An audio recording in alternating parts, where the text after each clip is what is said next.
Absolute Radio is where you can hear Prince, Mumford and Sons, I will wait for you, and The Killers.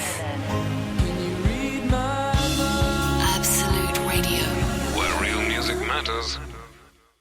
Absolute Radio is the home of rock and roll football. Barclays Premier League football commentary every Saturday afternoon.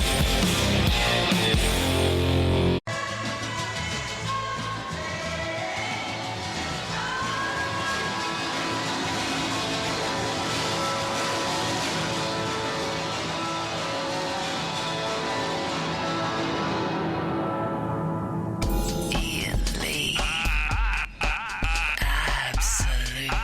Absolute Radio.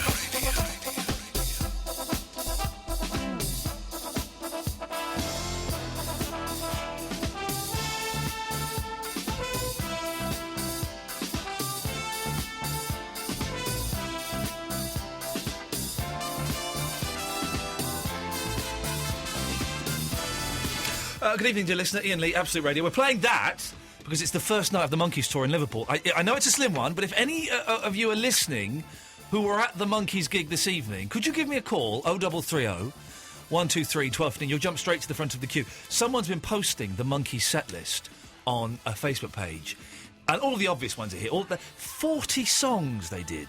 40 songs. That's insane. And some really obscure stuff. Very excited. I'm very, very excited. I'm gonna... How big's their back catalogue? It's quite... I suppose, how many albums do they have? Off the top of my head, 8 or 9 albums? The hits, there's what? I don't know, like 7. But, being honest, but they've got a lot of good stuff. They played the whole of Head, dear listener. The whole of Head was played. It means nothing to you, Eloise. To me, it's got me frothing at the mouth and rubbing my thighs in anticipation. Get this, Monkeys fans. They played I Don't Think You Know Me At All. Oh, yeah, I know. Why would they play that? I've got a monkey emailing me, though. I know, and he's definitely not appearing at the Royal Albert Hall. We can exclusively reveal that rumour is a rumour. So if you were at the Monkeys concert Could be tonight... lying to me, though, because we're not married yet. Could be lying. And basically, Mike Nesmith flirts with Eloise. Yeah, he calls me Mrs. Nesmith Carr. Why doesn't he flirt with me? I've been a bigger fan of him than you. You don't even know who he is, probably. No, not really. And I've been a fan of his for years. He should be flirting with me. I'm not the 15-year-old me anymore. I'm a 37-year-old man, for goodness sakes. I'm an eligible girl. 0330 123 1215 is the phone number. Here's someone in... line 2, were you at the Monkeys concert? Yeah, I was there. Oh, what was it like? Oh, it were ace, man. It were ace. They all got round and they sung this new song. I didn't think they were going to do a new material. They all said they're like, we hate Iain Lee. Oh, go away, you muppet, for goodness sakes. Idiot. Don't mess around with stuff like this. So this evening, I did something I've never, ever done before. This fills me with fear. I saw my friend Alex Krotowski, who I did a terrible computer game show with years ago called Thumb Bandits, and she's a doctor now, but not of medicine, of computers, so it's not a real doctor. Anyway, she's lovely. I've not seen her for ages. And we went to Mildred's, the vegetarian restaurant in Lexington Street, which is the best vegetarian restaurant in the world. I think I'm allowed to say that now, due to the new rules of Ofcom. But it was really, really busy, really busy. A 50-minute waiting time. Wow. 50 minutes. What time did you go? About 7:15. Oh, popular. And then Alex got there about 10 minutes later, and so we waited for a bit. And I was going, do you really want to wait? And I'm glad we did wait, because it's the best food in the world. And I said, we could go somewhere else, go to Ed's Diner, or we could go somewhere else. She goes, well, let's wait. And then, one of the waiters comes out, who's a nice lad, who recognises me because I go in there quite a lot, and regular. And I sort of jokingly said, would you be open to a bribe? What would it take to jump the queue? And he went, on money. I went... Was he joking? Well, I don't know, because I went, OK, yes. And then he sort of walked off giggling, right? And then he came back, and I took £10 out of my wallet, and I went, the thing is, I've never done it before, right? So instead of being subtle, I went, I'm going to offer you some money to get us in quickly. It's like, and he looked at me, and he thought I was joking. I had a £10 note, and he looked at me like I was joking, and he went, OK. And I went, very loudly, oh, I think you dropped this £10 note on the floor. And he got a bit confused. He went, no, I didn't. I said, no, I think you dropped this £10 note on the floor. And he sort of looked at me and went, no, I didn't. I've got to go back inside. And we didn't jump the queue. My first ever attempt at bribing someone. It failed. And it failed. Of course, the technique, the perfect technique, and I'm going to bribe you now, Eloise. Okay. Is it going to be the handshake? It's the handshake.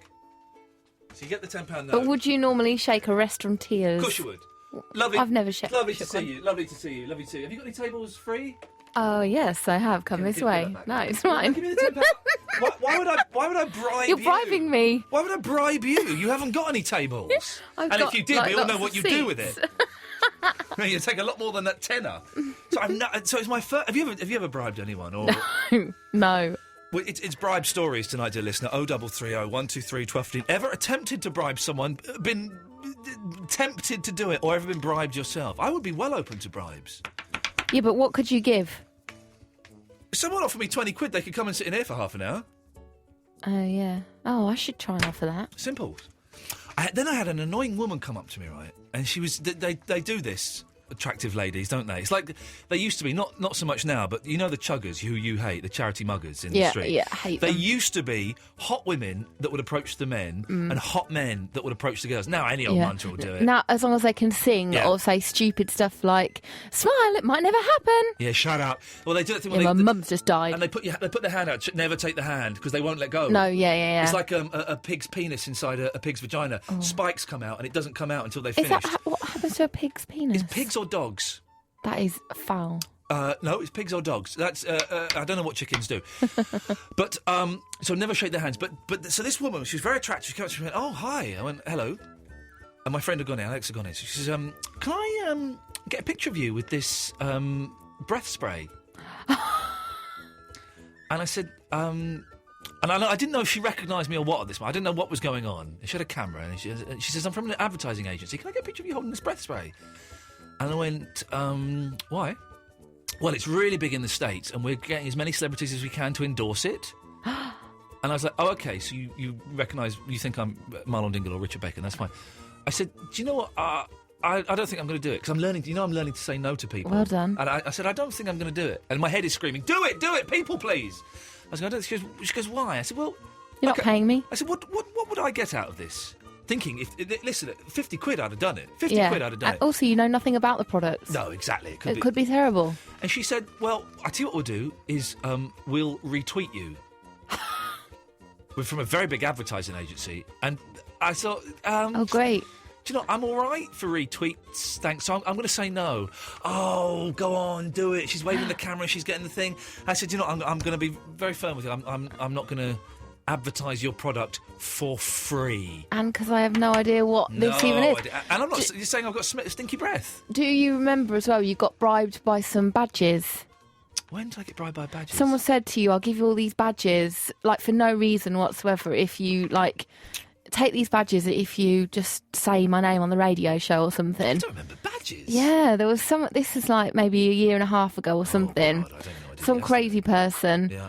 They gave you a load of badges. They were random badges Yeah. of, like, I don't know. Stuff. Yeah. Stuff. Yeah. And badges, not, like, cool badges or anything. No. They were just, like, I don't know, a brand. And they said, it's just, have this and... Say my name on the radio, and another person gave you yo-yo for the same reason. I remember the yo-yo guy. He wanted me. He didn't give me the yo-yo in the end. Oh. He was going to give me the yo-yo if I mentioned his brand of yo-yos on the radio. I said, I can't do that. He said, "Go on, I'll give you a yo-yo." I don't really want a yo-yo. Yo-yos I discovered in 1984 are rubbish. They are rubbish yo-yos. Even if you can do a yo-yo, so what? It's all right if they're glow in the dark. Glow in the dark though, yeah. yo-yos are wicked. That would be honest. This was not glow in the dark. This is just a yo-yo. Just a bog standard. I wonder if it's his company's collapsed now. I hope so. I do hope so. I do hope so. So 0330 123 1215. Bribes, things you've been offered in the street, charity muggers, attractive people coming up to you. I'm always suspicious of really attractive people. And she was very attractive, and it just made me think, I don't trust you. Hey, I'm wearing a new shirt. Don't know what to say to that. You can say nice shirt. I can't really see it. I can only see your chin. Oh, I'll stand up and demonstrate. It is. It's checkered and purple. I bought this in the Gap, right? And the guy, when you go in the Gap, or a lot of these shops, but particularly that store, right? When you go into the dressing room, you try the thing on, right? And then you go, I don't want this. So you just give it back to them. You give them that. So I'm going to take this one. I'm going to leave these two, and here's the hangers. Right? You do that, and that's What, you put the hangers separately? You don't hang stuff up? Just give it back to them. And I suspect most people. Do you rehang? I always rehang because I've worked in a shop and I know how annoying it is not to rehang. Normally, I would just give it. There's the hanger, or leave the hangers in the thing because to be honest, it's not my job. I'm disgusted by you. I'm creating work. I'm actually doing a good thing in this days of the big society and cutbacks. And in the Gap in particular, they've never had a problem with that, and everyone does it. But the young lad, you won't be so shocked by this then if this is your attitude. The young lad, as we're going in, he had a rehearsed little spiel, and he said, when you finished trying on the stuff, if you could rehang the items, please. And he said it to me, he said it to everyone. And I thought, no, I did. But I was thinking, though... I don't think he should have said that, actually. No, he shouldn't have said it. That's rude. What he should have done was when you came back, tutted. A tut I would have respected a tut. Yeah, I'd have done that. I would have respected a tut, definitely. That would have been spot on. But the fact he was giving instructions preempting to me, the fact that you weren't going to do it. Yeah, I was tempted to do a dirty protest in the changing room and just smear my feces everywhere. Oh. Yeah, I know. I don't mind if it's on a hanger. It's fine. You don't have to do the buttons up. No. You wouldn't do the buttons. Just sling it on the hanger. I don't think that takes much effort. And quite frankly, you've gone down in my estimation. Good. Well, I'll go up in your estimation now by bigging up my wife, who has recently started ironing my clothes. Actually, I don't know, this won't put me up in your estimation. Put your wife up in, probably. Put my wife up in, what? She's started ironing all my T-shirts and folding them like we're in the Gap. So folding them properly. Oh, I love that. It's the most I didn't know that people could do that at home. It's the most luxurious thing, having your T-shirt folded like you're in Marks and Spencer's. The most luxurious thing in the world. You know, I love it. They have, like, in certain shops, a board, and that's to measure the width that those T-shirts should be. I nicked one of those once so I could do it. You nicked a T-shirt measuring board? Yeah. Eloise Carr, I'm shocked. So I could have it as okay, we're equal now then. I've nicked from a shop. No, we're not equal because you've gone up in my estimation. So whereas I've gone down in yours, you've gone up in mine for having the balls to steal, not something valuable, but a T-shirt width measuring board. An item that I've never even heard of. Yeah. Fantastic. Yeah, it made my life happy. Well, I've lost it now, though. I don't know where it is. So many topics, dear listener. Things you've stolen from shops, T-shirt width measuring boards. Do you bother ironing your clothes? Ever tried to bribe someone? Beautiful people, chuggers, and breath spray. We're saving up all of our topics for today, then. For today, 0330 123 1215. Also, if you're at the Monkeys concert. And in about 10-15 minutes, we're going to try and phone Tommy again, the Japanese translator, who we must get hold of for next Thursday's show when the Kurikorda Quartet come in. Otherwise, we is well screwed. We're going to have at least 6, 7, 8 Japanese people in here with very limited English. And I'll be on my own for 20 minutes with them. I'm glad you've accepted that as fact. You've accepted that as fact now, so that's good. Well done, you. I'm not. I was just testing to see if you were going to say, Eloise, don't worry, I'll be here on time. I'm going to tell the bosses... Eloise, I'm sorry, the microphone's stopped working. I'm glad you've accepted that as fact. That's a big step towards your rehabilitation to society. 0330 123 1215. Here's Oasis. Not really, it's the other one. Iain Lee on Absolute Radio. 0330 123 1215 is the telephone number. Gillian, stay there. This song is too good to wait. I'll be with you straight after this.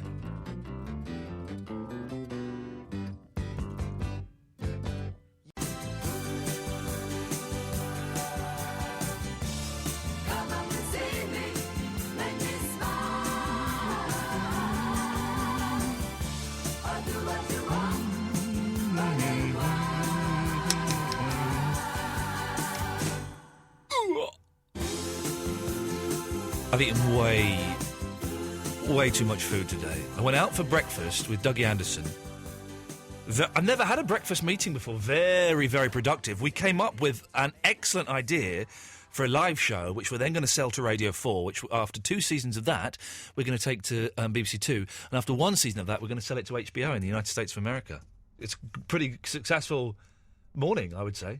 That does sound successful. And even better if you pull it off. Well, that would be the... What's the time scale? Well, 18 months for the radio.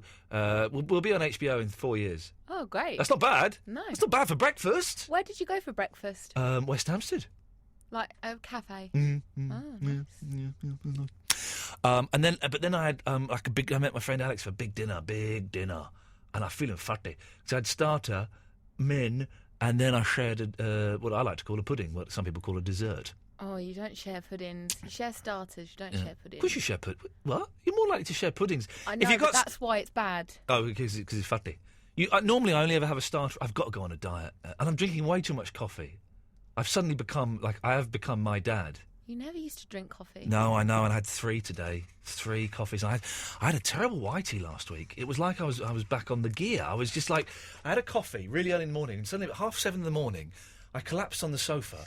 I'm shaking. I'm sweating. I had the fear. Did I tell you about when I had a coffee and I had to come down here and have a wiggle and a scream?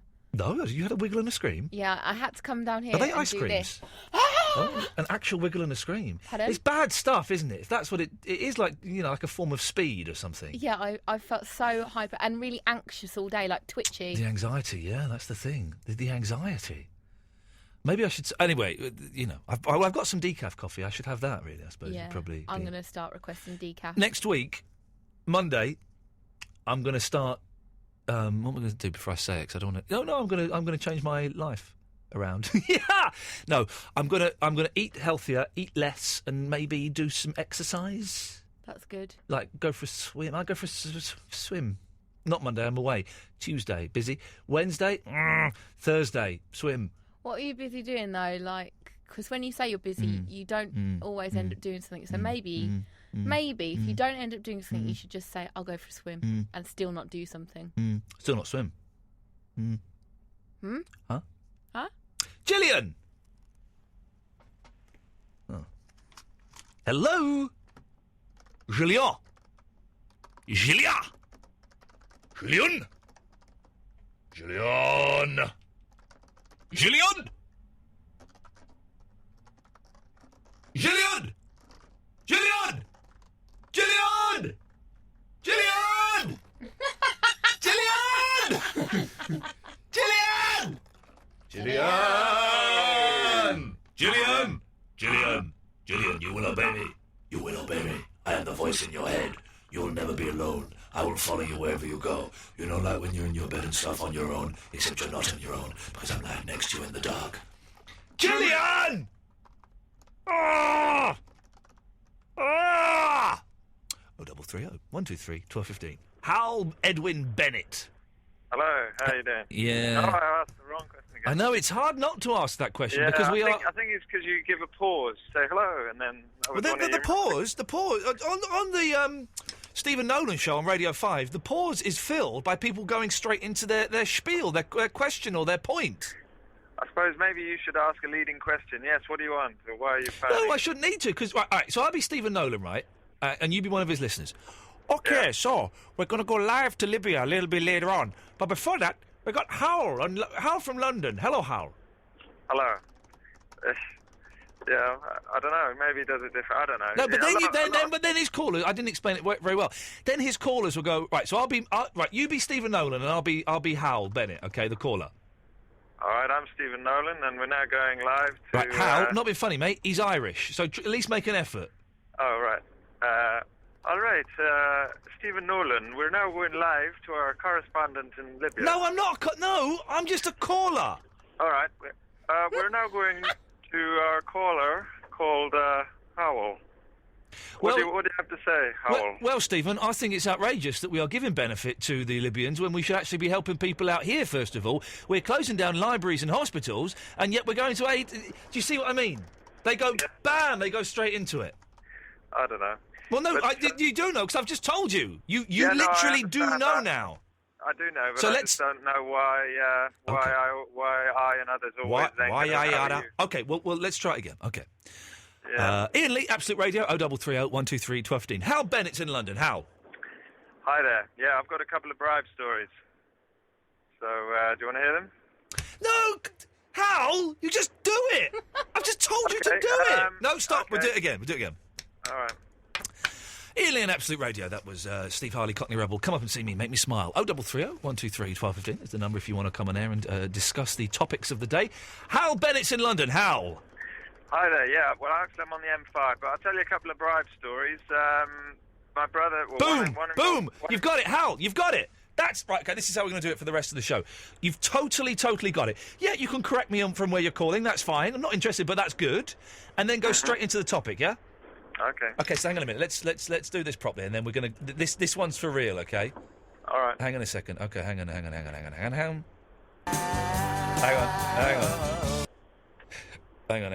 we go. Steve Harley, Cockney Rebel. Come up and see me. Make me smile. And if you want to come up and see me and make me smile this weekend, I'll be opening a new branch of Waterstones just off Tottenham Court Road. Should be a lot of fun. Gonna be there Saturday morning, 9 till 12, and we'll be giving away some books. OK, Iain Lee, Absolute Radio, 0330 123 1215 is the phone number if you want to take part and discuss the topics of the day. Hal Bennett's in London. Hal. Hi there, yeah. I've got a couple of bribe stories. You're doing the bribe stories. I worked in Lebanon as a teacher and our visas ran out. We were out on a tourist visa because it was complicated to sort out and there wasn't time to sort it out before we got there. And when the visas ran out, we went to the local police station to get them renewed because out there the police renew them. And the administrator of the school came along, quite a big, prestigious private school, I won't name it, and he took a wad of cash with him. And at the end of it, the guys were quite helpful, the police, and they sorted our visas out and so on, because normally you'd have to return to your home country and then go to the embassy in your home country, the Lebanese embassy in London. But that would have wasted a lot of time and money, so we wanted to sort it out within the country. And, once it was all sorted out, handshakes and smiles all round, and he pushed a wad of equivalent of about 50 quid into the policeman's hand, and he sort of feigned and said, "Oh, well, no need." But he took the money anyway eventually. And there's an element of etiquette and gameplay in the bribe, isn't there? The person who's being bribed has to kind of go, "Oh no, I'll go if you insist." It's like paying for a meal. "Oh no, let me pay for it," and then eventually they pay for it. The thing is, I suspect that when I bribed this guy this evening, I only offered a tenner, and maybe I should have offered 20. I don't know what I don't know what the tariff is for bribes. So your bribe was about 50 quid, was it? Yeah, something like that. And he'd come prepared, the administrator. This is equivalent of a bursar of a private school. He'd come fully prepared. Hi, Jim, I'll call you back. Yeah. So my brother told me another one. This is in Nigeria. He went over for a wedding of my brother's a lawyer, and he went over with a few lawyers from London to a Nigerian friend of theirs who's a lawyer who works in London, and they were going to his wedding in Nigeria, and their baggage got lost. Yeah.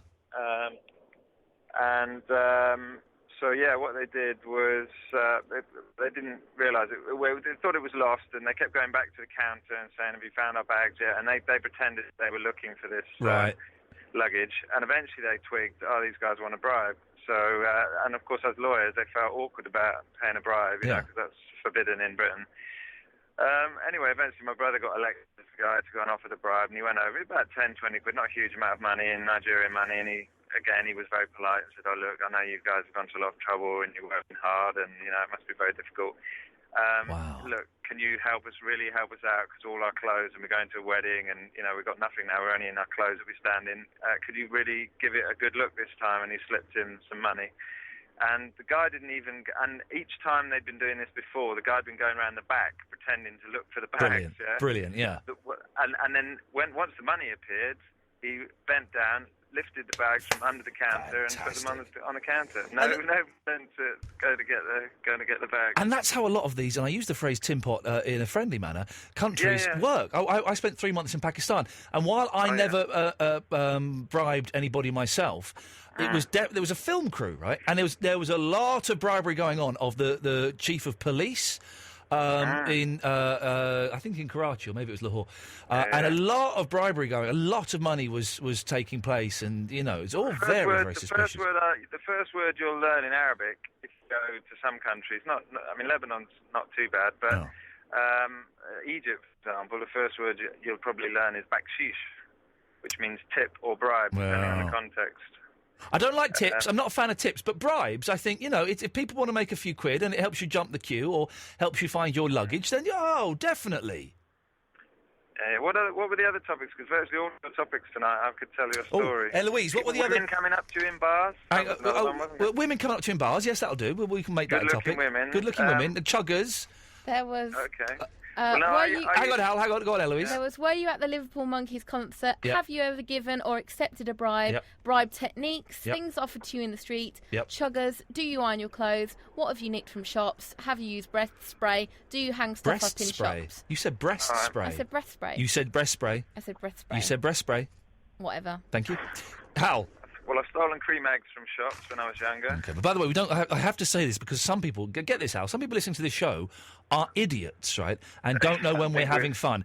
We do not condone thievery on any level whatsoever. But you know, we got caught and we all got caned. This was at a private school in the days of corporal punishment. Yeah. We all got lined up outside the head office and we all got caned. Yeah. Years and years ago, when I was about 16, 17, old enough to know better, I went into HMV in Oxford Street and I stole 2 Elvis CDs, right? Terrible. And I was old enough to know better and very, very naughty. And again, I don't condone this, it's very, very naughty. I stole 2 Elvis CDs, and it was before they had the electronic tags on, right? Oh, yeah. And I walked out, got halfway down Oxford Street, I thought, yeah, I've done it. But then I felt really, really guilty. So I went back and I paid for the most expensive CD. So I still stole 1 CD, but I paid for the most... And you hear some people saying, oh, it's a real rush, it was a real buzz. I hated every moment of it. I spent the next 3 weeks constantly looking over my shoulder, expecting the police to pounce on me. Don't do it, kids. Very, very, very naughty. No. Very we naughty. learned our lesson. But Yes. no, good-looking people coming up to me in bars. I was in London one time, and this good-looking woman was eyeing me up, kept looking at me, and I was wondering, why is she looking at me? Why is she looking? I was a bit early to meet some friends. I was on my own. Yeah. And eventually she walked straight up to me, and oh my God, she's going to stab me or do something crazy, because in London people don't really talk to each other. Always suspicious of if you good-looking don't people. know each other in public. No. And she said, oh, are you that guy off the bill? And I was so shocked by that, I didn't know what to say, and I just said, oh, no, I'm not. And then I tried to strike up a conversation because she was good-looking. Yeah. And she went, oh, okay then, thanks, bye, and wandered off. Idiot. So, and that kept happening to me, and so I... Until you realised you were that guy off the bill and you just forgotten it. I started pretending I was the guy off the bill, and I told my friends and all that, and they played along, and it definitely worked. Women were all over me once. When I started being on television about, I don't know, 12, 13 years ago, I wasn't very successful with the ladies, but I was always going out with someone, a young lady called Fifi, who was very beautiful. But normally attractive women wouldn't come up to me. I remember after being on TV for not that long, I went to see a friend's band play upstairs at the garage, and this really, really hot woman came up to me. She went, oh, you're on the TV? I was like, yeah. She goes, is Ali G around with you? And I went, no, we don't really hang out. She went, okay, you'll do. Do you fancy... And as soon as she said that, I thought, do you know what? Hey, I was going out with someone, but I thought, you're a bit of a staff, you know, so-and-so, and I'm not interested in the slightest. Hal, anything else? I think that's about it, yeah. We'll say good evening to then, sir. Thank you very much. Jack, be with you in a second. 0330 123 1215 is the phone number. You can call us about anything. We're throwing these topics out, but if you've got anything that you'd like to get off your minds, then do give us a call. East London's not a bomb site.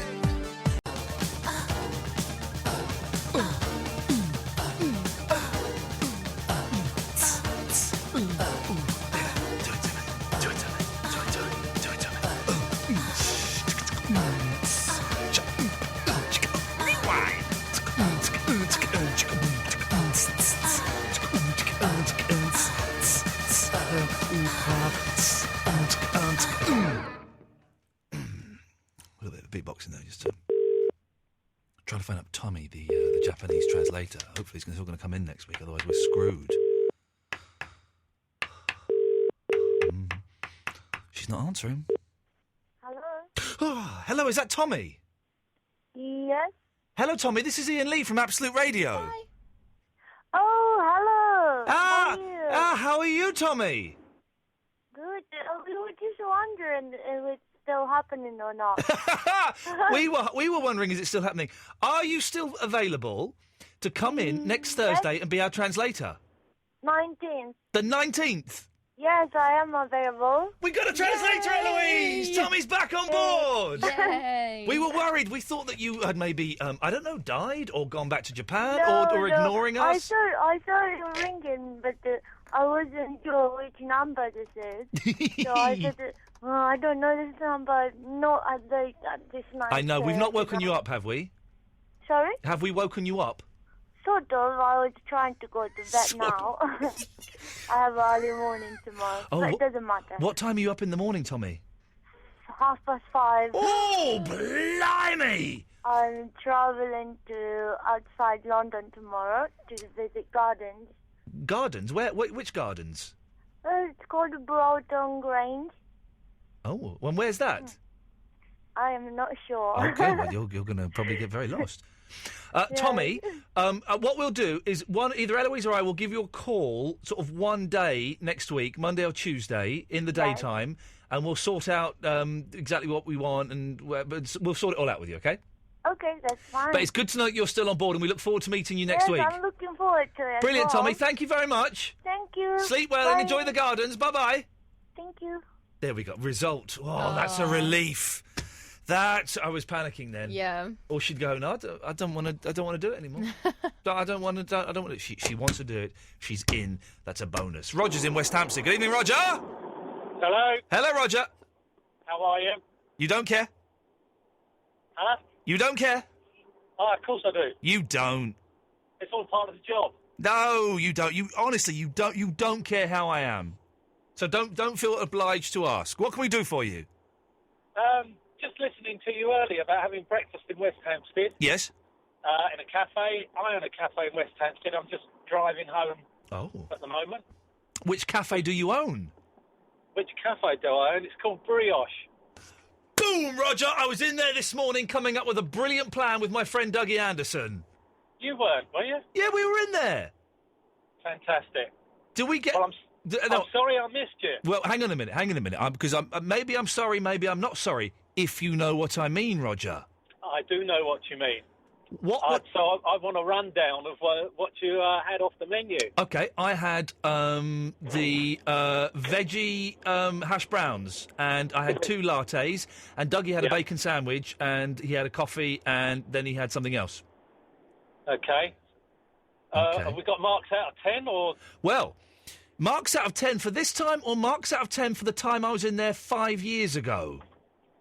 5 years ago, different menu then. I know. I had an argument with someone 5 years ago in there, Roger. If you must know. You couldn't have done. I did, because on the menu there was a special, and this is true, I was telling Dougie this morning. There was a special of, it was like Baps, I think, with Marmite on or something.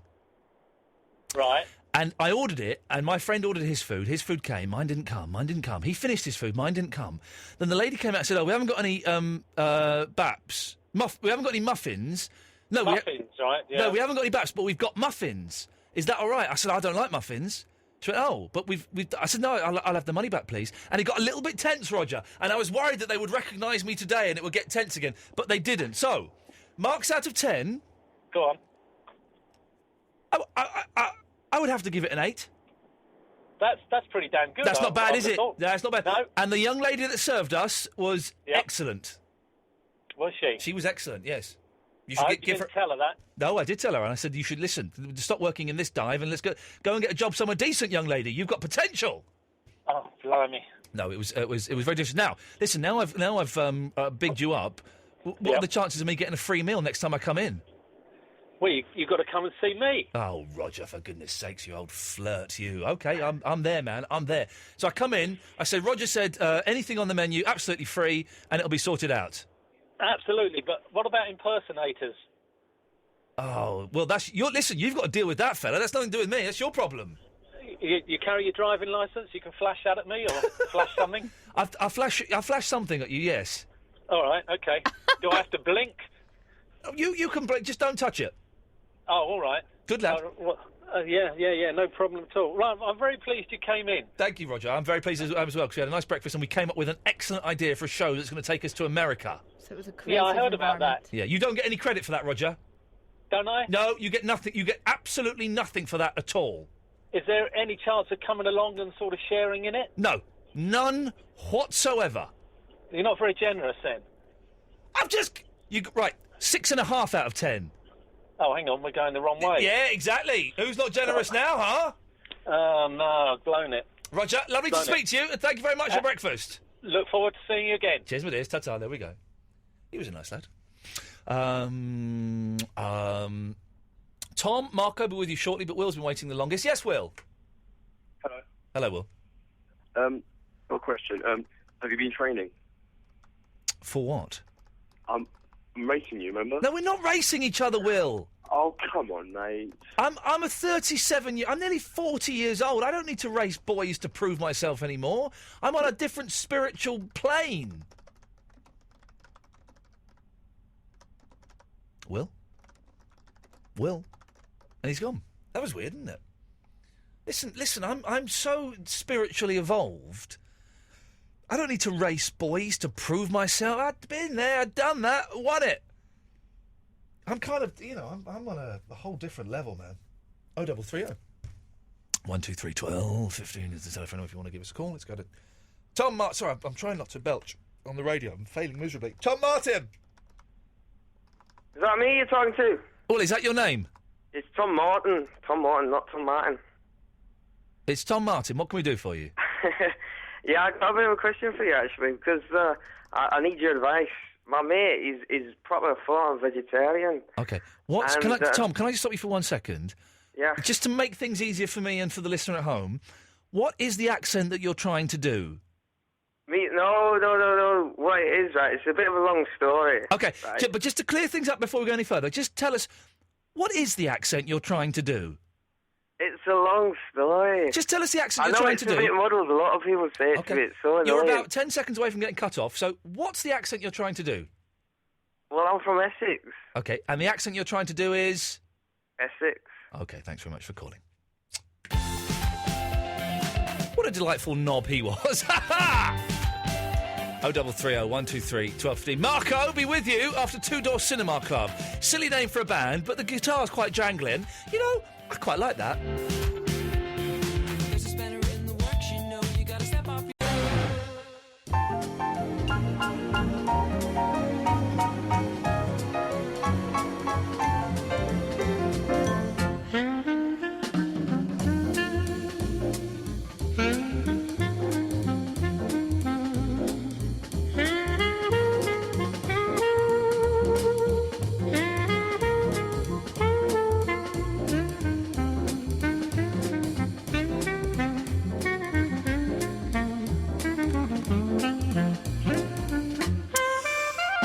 Dear listener, Iain Lee, Absolute Radio. Eloise is through the glass, doing bits and pieces and ting. 0330 123 1215 is the phone number. Here Mondays to Thursdays, 11 till 1. Oh, look, Gillian's back. We lost Gillian. Yes, Gillian, what happened to you earlier? My phone went wrong. That was about an hour ago. Yeah, my phone's not working very well. Well, what do you mean it went wrong? Well, it just went blank. Oh, blimey. Are you sure it wasn't you going blank? No, not me going blank. No, it was definitely the phone. Well, we've got you back, and that's wonderful news. Yeah. What can we do for you? Yeah, well, I don't iron at all. What I do is I just hang them up in the airing cupboard. What? Oh, clothes? Clothes. But that doesn't get all of the creases out. Well, you just sort of shake them out and then hang them up on the airing cupboard. Do people still have airing cupboards? Yeah, I've got a clothes airer outside. Right. Oh, blimey. I don't know. But I don't normally iron clothes, Gillian. I only iron a shirt if I need to wear it. I never iron T-shirts, and I'll only iron a pair of jeans if I'm going to be on This Morning, where you've got to look a little bit smart. Oh, that's nice. That's nice, isn't it? But I just wash stuff, dry it, then hang it up, and then iron it when I need it. I can't do that whole iron session where you have like 2 hours of ironing. Yeah, and the days are gone of that now. No. People, just hang them up in the, in the airing cupboard. No, they don't. People don't have airing cupboards, Gillian. They haven't got airing cupboards? No one has airing cupboards anymore. Oh, dear. It's not 1976. Well, I live in a flat. Well, that would explain it. What? Yeah, it's an old-fashioned sort of flat, but I've got a sort of two airing clothes dryers outside. Yes. I don't know whether... Have you got an outside toilet, Gillian? No, it's not as bad as that. Okay. No, it's an inside toilet, but it's an old-fashioned flat. So you do an inside job, and it's an old-fashioned flat with an outside airer. There's a clothes area outside in the back garden. There's a clothes area where you can hang your clothes up. Oh, right, yeah. Well, Gillian, thank you for that. I'm glad you got back to us. Yeah, I'm sorry about that. It's my phone. It keeps going wrong. That's what you say. It is true, yeah. Have you paid the bill, Gillian? I paid the bill, yes. The bill's paid. Oh, okay, as long as you're sure. Ta-ta!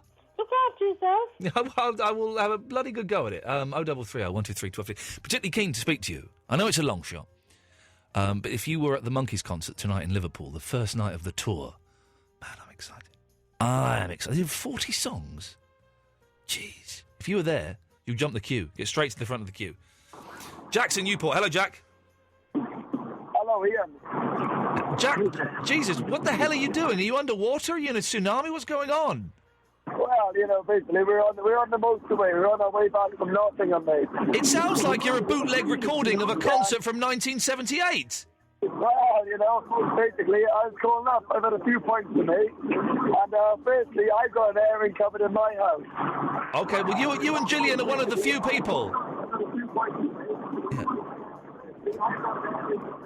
Yeah, that's not working. Seriously, when I was about 15, 16, I would listen to bootleg recordings of concerts that were worse quality than that. And would sit there and you know, pretend I could hear everything. I think, oh, yeah, this is really good. Arthur Lee live at Leeds University in 1975. Ooh, wow. You couldn't hear anything. Let's just quickly try this one. Yes, line 1, you're on the wireless. All right, Ian. It's Matt, our ex-door here. Basically, just wanted to say happy birthday, Satchel. Happy birthday, mate. Did anyone hear a word of that? Did anyone hear a word of that? Line 2, you're on the wireless. Hello. Hello, line 2, you're on the radio. What's your name? Where are you calling from? Barry from Watford. OK, Barry. Oh, you've called before, haven't you? Yeah, Barry St Michael. I remember you. Yep. You've got really ugly wife and a psychopathic, drug-addicted son. Yes, I remember you. Yes. And won you a silver Sony, but don't worry. Yeah, but you also lost us we didn't even get nominated this year because you're spreading yourself a little. Well, I say it. I mean, you're spreading yourself a little bit thin by doing the Steve Wright show as well, and neither of us are getting your best material. He pays me. He pays me money. Okay. And did Steve Wright get any Sonys this year? He don't need them. He's off. He's been off for quite a while, hasn't he? You've not been on while Chris Tarrant's been on. So, no, 7 million listeners. Yes, exactly. 7 million. Yes, Every other Friday I feature in his show. But he's not been there for a while, has he? You want to hear what I've got Not to really, say? but I'll let you come on and fill up a little bit of the airtime. I've got an airing cupboard. Is it your... Hang on, I'll do it for you. If I don't win a gold Sony, I don't know what will. Shall I do the punchline for you? And the joke is... It's Mum Margaret's cleavage. No. Her bum crack? No, that's my wife. Her chin? No. Her mouth? No joke. I've got an airing cupboard. And it's Mum Margaret's nasal cavity. That's my wife.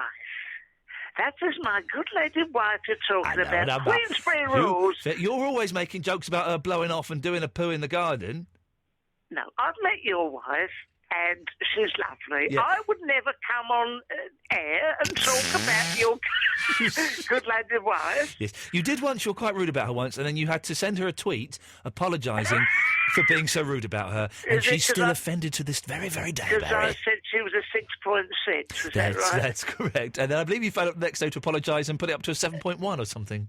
Well, Yes, rude. that was probably slightly over-exaggerated because I felt guilty. She's a 7, let's say she's a 7. And that's on a good day. If you're listening, Fandango, it's only a joke for comic effect. Only a joke for comic effect. And you'll have to send her another little tweet now to apologise for this. Oh, God, it's a minefield with you, isn't it? Here's my plan. Here's my plan. Yes. I'm thinking of unfollowing everybody on Twitter. Because I'm not interested. I'm not interested in anything anybody's got to say. Do you know what? I made a terrible error last Sunday. Yeah, go on. I started tweeting during the Antiques Roadshow. Oh, yes, you did. Yes. And I admit I'd had a couple of rosés. Yes. I was roséed out of my head.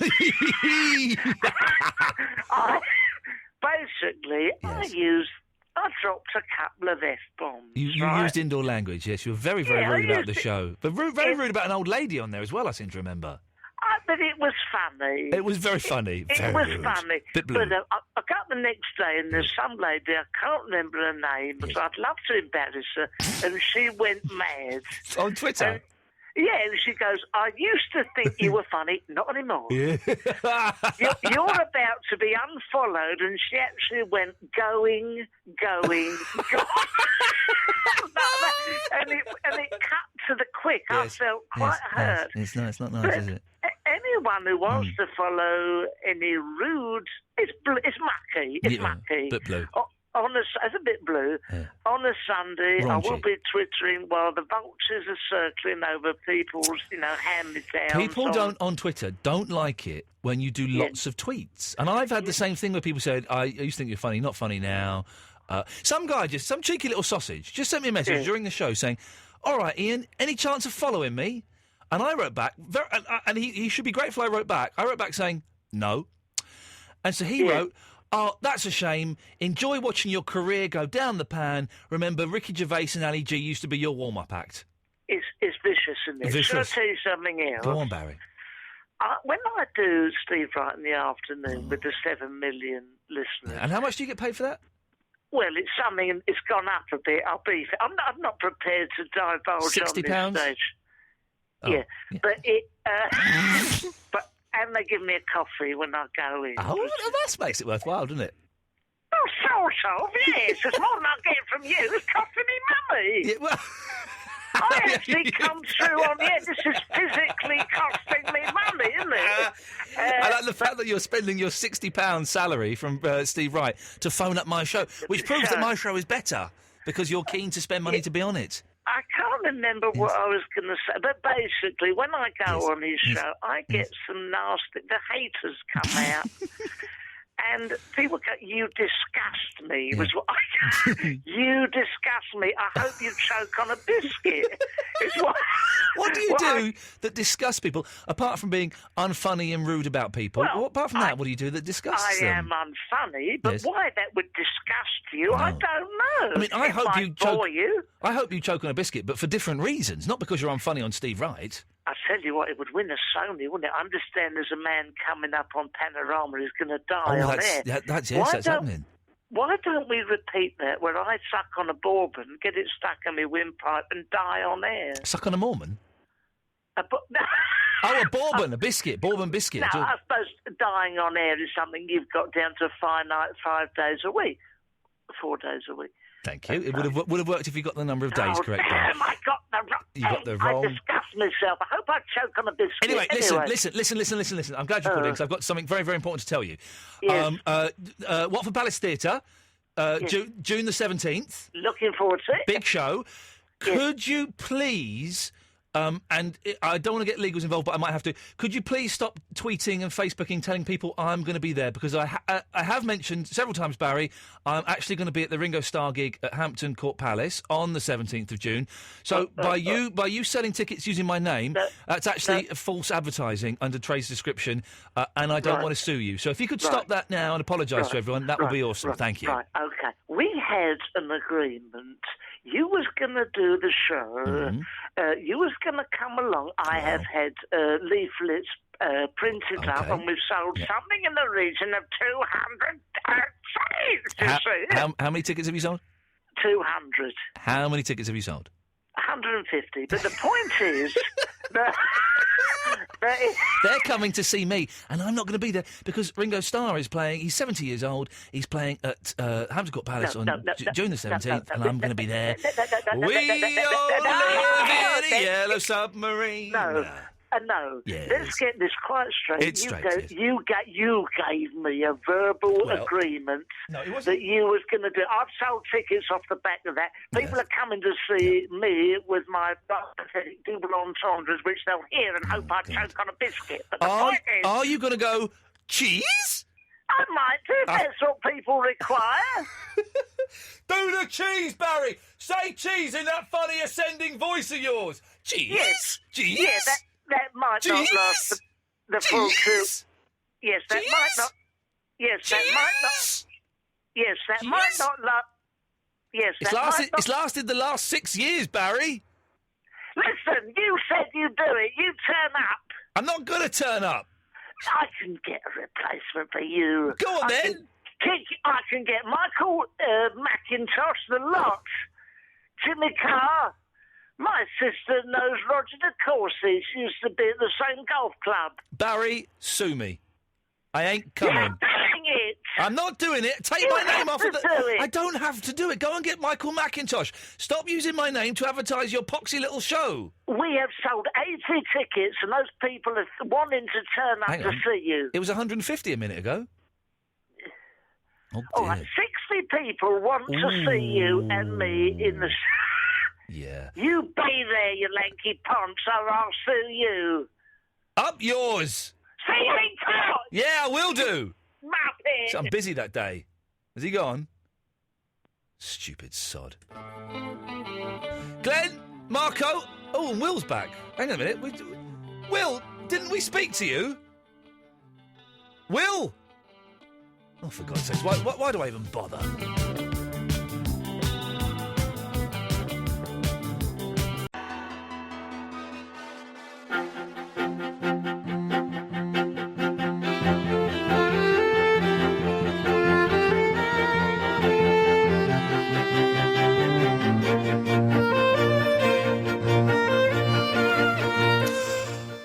Past 12. On a Thursday. The week is flying by. If you're bored tomorrow evening and you're in North London, why not come and see my band, Boomhauer X, playing at Nambucca on the Holloway Road. Could be the last time we play for quite a while. It might not be, but it's possible. So come along. We're on at 9:30. I think it's £7 maybe to get in. I'm not sure. £6, £7. Any of the money that we make will go towards the Japan Earthquake Fund. So that's it's got to be worth doing it. And we're good. We're quite good. It's all sung in Japanese. It's all like pop and rock songs sung in... Never heard Jet by Wings sung in Japanese? Oh, Detroit Rock City by Kiss, Japanese. Oh, yeah, that's what we're doing. And we've got a trumpet and a saxophone joining us, and they are brilliant. So come along, say hello, don't touch me. It's only prerequisite. 0330 123 1215 is the telephone number if you want to give us a call this evening, the last half hour of the show, before Mark Crosley, Stills and Nash comes in and does his thing. Which is a mighty fine listen. Let's go to Marco in Canterbury. Hello, Marco. Hello. Hello, Marco. What can we do for you? I want to talk to you about stealing stuff. Go on then. Basically, when I was about 17, 18, I didn't have a job, and I really wanted a piece of lino to dance on. Oh, like doing the old body popping and what have you? Yeah, b-boy and breakdancing. Oh, okay, yeah. And I had the money with me, but there was two things I wanted to get, and one was a lino, one was a TV bracket. Okay. And basically, I thought to myself, I could actually steal the lino. Naughty. But it's a very large piece of lino. Yeah. How big was that? What size are we talking? It was 4 meters by 3 meters. All right, that's huge. Yeah, go on. Yeah. The funny thing is, one of my youngsters has done it before and stolen one, so that sort of urged me to sort of not buy one. Yes. And the funny thing is that I actually had to sort of get a colleague to cut it and measure it out and all sorts of stuff beforehand. Yeah. Had to go back there half an hour before, get it all sorted. And it was just this moment of getting to the till and thinking, if I just pass the barrier, then I'll do it. Like, if I can just reach the leaflets. Yeah. Get to the leaflets and you've got the lino. Yeah. And as soon as I got to the leaflets, like, you should have seen the smile on my face. I was like chuffed to bits. Yeah. And then I sort of got out the shop, and then suddenly it hit me, like, how the hell am I going to get this home and the TV bracket thing that I bought? And that was a long walk home for me. The long walk home in shame, and I hope it taught you a lesson, you naughty boy. Yeah. It was, How much would that... Surely lino's not that expensive, is it? No, it was about 30 quid or something. Oh, fair play. That's okay. Well, of course you would never do it again, would you, Marco? Naughty. No, because I don't need 2 pieces of lino, but... No, there we go. Does anyone... Thank you for that, Marco. Very naughty. I have to say, because people are idiots. Not Marco, but, well, a bit of an idiot. We don't condone this at all. Of course, very naughty. Does anybody have lino in their homes anymore? When I was growing up in the 70s and 80s, lino was de rigueur. The kitchen, oh, lino. But does anyone use lino now? Either it's carpet, which is making a comeback, or it's kind of like that wooden flooring. What do they call it? Oh, yeah, wooden flooring. No one uses lino anymore, do they? Very easy to clean, but a strange thing. Glenn's in Glasgow. Yes, Glenn. They call it wood, Ian. What, lino? Well, not lino, the wooden thing you were saying. Yes, no, I managed. I got there eventually. It took me a few moments, but I did get there. I'm struggling a little bit, Glenn, because I need a really big poo, and I'll say that now. I've eaten too much food, and it's worked its way through my system. There is nothing more comforting and relieving. Do you know that Andy Partridge writes his best songs whilst having a poo? Lots of the great Victorian novelists, I did an exam in Victorian literature today, wrote and contrived their novels whilst on the toilet. There we go, you see. If only we did more poo, then the world would be a better place. Did you see how horrible people were being to Dr. Peter Thrash yesterday on Twitter? Very naughty. But Twitter, as we know, Really is the home of... listen, I get so much abuse on Twitter. I'm not going to jack it in, but I'm seriously thinking... I'm following 82 people, and I'm kind of thinking of stopping following all of those people. The thing is, right, I use Twitter to follow famous people. I don't bother tweeting that much myself because no one's interested. Twitter is really for people who have a public profile. And I'm not trying to flatter you here, Ian, but as a DJ on Absolute Radio, you do have a bit of a profile. I have a response as a celebrity. Yeah. I have a big responsibility to the people out there to be seen to be doing the right thing because I'm an inspiration to the youth of today. I understand what you're saying, of course. So by all you need to, you're really fulfilling your Twitter obligation by tweeting. You don't necessarily need to follow anyone. I'm not trying to suck up here. No, you're right. But that's really what Twitter's for people who are known and who have a public profile. So there's really no obligation for you to If I unfollow people, I'm worried that they'll get upset with me. And it's like split sort of... Is unfollowing someone on Twitter the 21st century equivalent of splitting up? I don't think so, because were your relationships with the people you're following, apart from friends and immediate family, that intimate in the first place? Well, but I don't think intimacy is in 2011 is so important. I think that by the very nature of Facebook and MySpace and Twitter, that relationships are much more transient, but yet we put more weight on them. It's true, but if I were to have been followed by you, which I'm not, and you unfollowed me, it wouldn't be the end of my world. You sounded a little bit bitter there, though, when you said that. No, but if I do follow you on Twitter, but not because I expect you to follow me, but because I'm interested in reading your tweets. You know, I think most people, that's why people click on follow. I don't think you'd upset that many people by unfollowing anyone. It's down to you, but you know, Twitter is for people with a profile. I'm so tempted. I'm so tempted to. Here, if I was in your position, I probably would as well. I don't like to consider myself a selfish person, but I don't usually care that much. Okay, I'm going to unfollow my brother-in-law. That's a good. That's a bit much. I was thinking about. Well, he hasn't tweeted since March the 27th, so maybe he's dead. Hang on a minute, that's possible. I've not spoken to him for a while. Well, is this your wife's brother? Yeah. This is my wife's brother. Hang on a minute, I can't unfollow him. There we go. Right. This is Astro Boy's uncle. Astro Boy's uncle is being unfollowed. He is unfollowed as he's gone. I feel like we're living the drama. I know, this is okay. He's not gone. For some reason I can't unfollow him. I don't want to block him because that would be rude. Blocking's a different thing altogether, you know, as you don't want to. No, yeah. Look, this is that really is shutting the door on someone. This is some crazy voodoo. I can't. Hang on a minute. Twitter does this thing sometimes where it kind of jams on these rubbish computers. Let me log in again, and we're gonna unfollow a few people, Glenn, and you're egging me on. It's a shame on you. Very, very naughty. Well, I'll take full responsibility if it turns out to be a horrible, horrible idea. Oh look, I can't. Something is conspiring against us. I can't get into Twitter now. Whoa, maybe you shouldn't listen to me. This is some freaky voodoo SH1T taking place here. Creepy stuff, Ian. Here. Yes. You know how you, about, I don't know, half an hour, 40 minutes ago, you played Fleetwood Mac song, Big Love.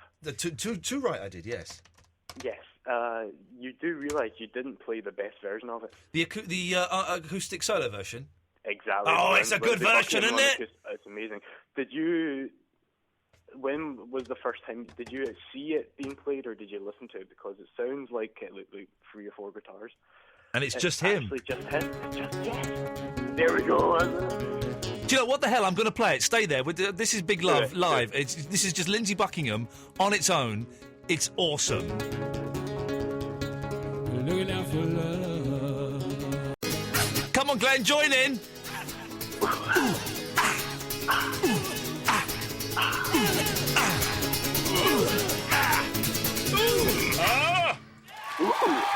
It's just him doing that on his own. It's amazing. It's chilling. You can't say that he is not the best guitarist. Lindsay Buckingham is one of the greatest guitarists in the world, and he's grossly underrated and overlooked. Partly because nearly all of his solo albums are complete and utter tosh. Because he's allowed to be too self-indulgent and do stuff that just aren't songs. If he wasn't bonkers and he didn't do a load of drugs in the 70s and he had someone telling him what to do, he would be the biggest rock star in the world. But I'm afraid You say he did a lot of blokes in the 70s. he did. Are you implying that Stevie Nicks is a bloke? No blow, for goodness sakes, drugs, you silly sausage. Although Stevie Nicks, okay. drugs, drugs. Glenn, anything else? No, I just want to say thank you for your wonderful radio show. Oh, get away. Get your tongue out of my backside, for God's sakes. I think I like this song. I'm not sure. The chorus. Yes. Well, if I found a way, then I would make you stay. Maybe I'm in a puddle, everyone's here.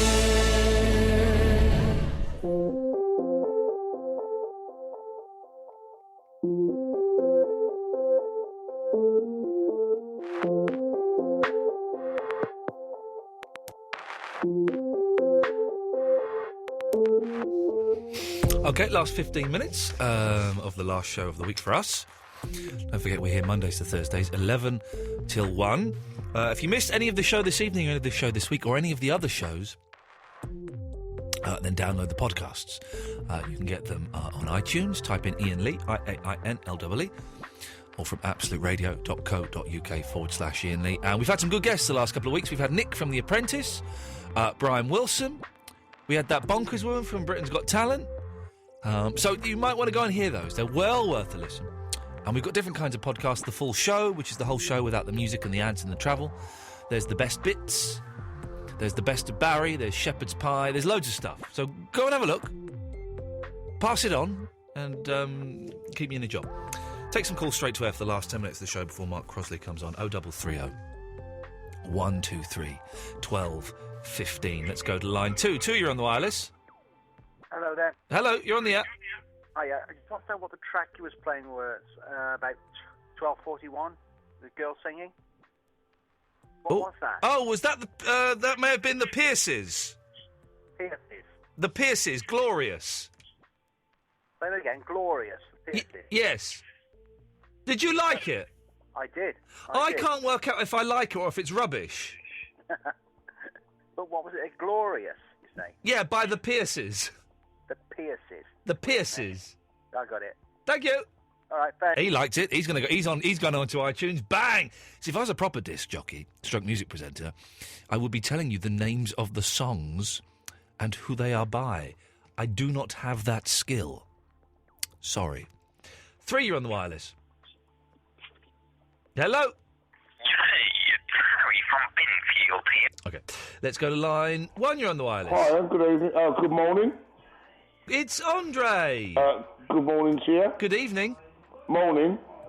Let's go to line 2. You're on the wireless. Good evening, Ian. Good evening. How are you? Is that any helpful if you're tired?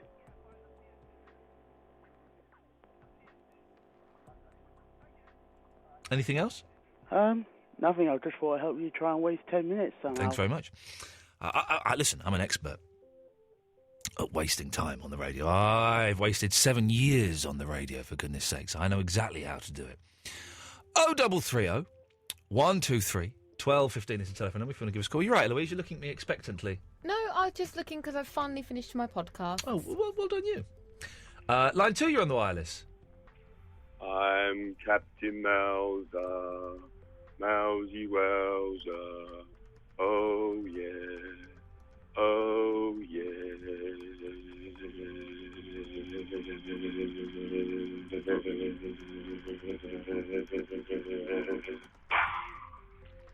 Thank you very much. Not had that for a while. It's always nice to hear. Line 4, you're on the wireless. Hello, Ian. It's David. Hello, David. What can we do for you?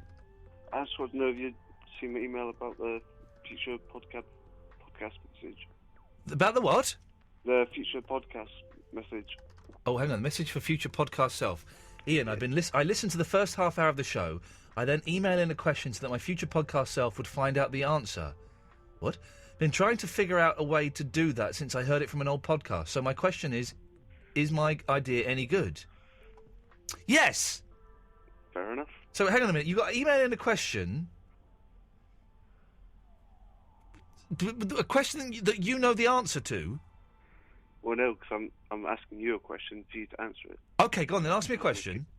No, I can't think of one now. Oh, well then that's no good, is it? This whole thing relies on you having a question to ask, surely. Yeah, I didn't really think it all the way through. You didn't, did you? No, I feel pretty stupid. Go away and come up with a question, you muppet. Okay. Thank you. Line 2, you're on the wireless. Hello. Jack! How's it going? Oh, sorry. Yeah, no, I loved you in Ghostbusters too. I can hardly hear a word you're saying, Jack. Line 3, you're on the wireless. Hello? Hello, is that Alfred? It's Alfred, yes. Alfred, turn your radio off, fella. Okay. Can you hear me? Yes, I can. I like you. You're good. I'm down in Mayfair, and I've just been to a function. Oh, right, yeah, go on. And it's a very good function. Sean Connery has been there tonight. Oh, yeah. And Bruce Forsyth it gets on my bloody nerves, he does. He's always on show. Yes. You know, a lot of us switch off. Yeah, he never turns off, does he? No, he never turns off. Anyway, Ian, what I'd like to talk to you about is you spoke about stealing, whether you've nicked anything. Oh, yeah. Well, a couple of years ago, me and my wife went on holiday to Italy. And we hired out a tour bus to get on the tour bus. So we jumped on this tour bus, and it started going up a steep incline to about 3,000 feet. Oh, blimey. And when I've looked, there was only 3 of us on the bus. The driver, me and my wife. Yes? And there was no other seats. I've looked round and there's nothing. Right. But there's loads of gold in the back of the bloody... the coach. Yeah. Loads of gold in the back. Beautiful. So anyway, we started going up this incline, and it was beautiful. The driver didn't say nothing. No. And all of a sudden, this little bubble car came towards us and caused us to swerve. Yeah, it would do. Two fat ladies were in it, this bubble car. Yeah. And all of a sudden, we're balancing over the cliff. Oh, my with God. the gold going one way and us going the other. So what did you do? Did you try and save the gold? Well, I said, the wife went to me, I said, no, stop. Don't go at the back, no, because it'll tip it over. So the driver said to me, look, he said, I don't know how you got on this bus. He said, but I've just nicked this gold. If you can get us out of this, he said, I'll have 4 bars myself. He said, I'll give you and the missus a bar each. That's not bad going, is it? No, that was... So what I've done, I've looked at the 2 fat ladies in the bubble car that caused the accident. Yeah. And I've recognised them from England. One of them was Dawn French. Beautiful. And the other was Vanessa Phelps. Okay, lovely. So I said, come up here a minute. Can you help us out? Yeah. And with that, they've got in the front of the coach and it levelled it up. And the driver got the gold. I said, we're just going to call the police. And we buggered off. And we both got a gold bar each. Beautiful. I feel a bit guilty, but I don't really want to give the house back, really. No, it would be rude. Well, that's great. Thank you very much for letting us know. Thank you very much, Ian. And I'll give you a call next week, because I'm actually starting a new film next week. Oh, right, yeah. It's a remake of Little Voice. Oh, yeah. And it's about my mother-in-law. It's called Big Mouth. Thank you and, very much. We'll be doing that next week. Thank you very I like him. He's good, isn't he? That's your lot, kids. That's your lot. It's home time for us. The freaking weekend starts now. Maybe you want to come along tomorrow night to Nambucca to see Boomhauer X-Play. You'll be more than welcome to come along. You can speak to me as well. Please don't touch. I don't like none of that stuff, OK? Eloise, thank you very much. Bye. Have a lovely weekend. Mark Crosley, Stills and Nash is up next. Dear listener, I love you, but I wouldn't want to live with you.